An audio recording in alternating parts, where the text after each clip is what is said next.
Bonjour à tous, bienvenue dans cette vidéo sur le repère du plan et les coordonnées de vecteurs. Dans cette vidéo, nous allons apprendre à utiliser les bases de ce sujet important en mathématiques. Nous verrons en première partie le repère d'un plan, puis les coordonnées de vecteurs. À la fin, il y aura des exercices.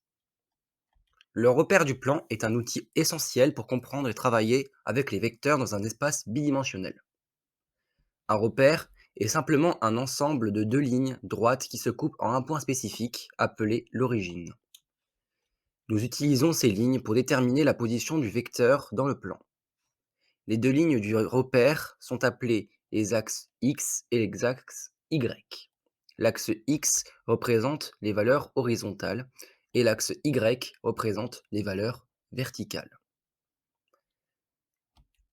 Maintenant que nous avons compris les repères du plan, nous allons utiliser ces axes pour déterminer une position d'un vecteur dans le plan.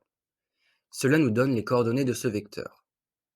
Les coordonnées du vecteur sont simplement les distances entre l'origine du repère et le vecteur sur l'axe X et Y.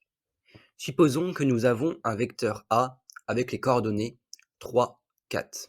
Cela signifie que le vecteur A est situé à 3 unités à droite de l'origine sur l'axe X et à 4 unités en haut de l'origine sur l'axe Y.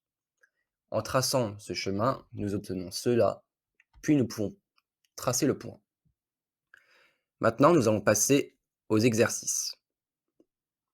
Tracer un repère du plan avec les axes X et Y et l'origine. Tracer le vecteur A avec les coordonnées 3 et 1.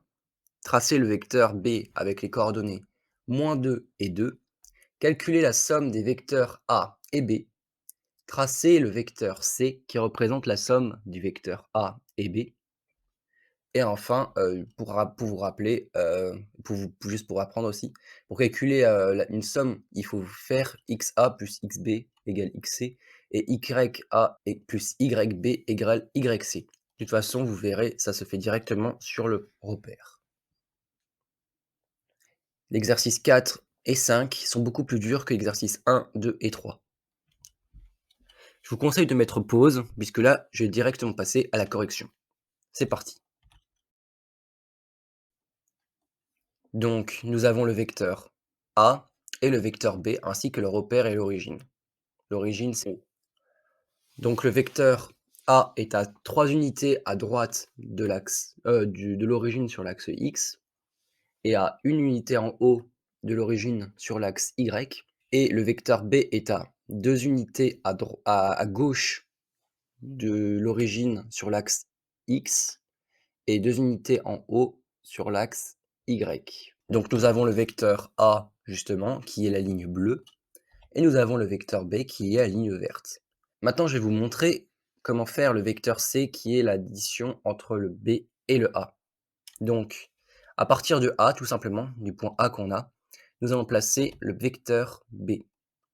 La même longueur et le même sens. Et cela permet de calculer directement et nous avons le vecteur C. Nous pouvons aussi faire pareil avec le vecteur B en faisant vecteur B puis le vecteur A. Les deux marchent. Donc voici le vecteur C qui est à 1 unité à droite de l'origine et à 3 unités en haut de l'origine sur l'axe Y. Merci d'avoir regardé cette vidéo. J'espère qu'elle vous aura plu. Like, commentez, partage. N'oublie pas de t'abonner. Au revoir.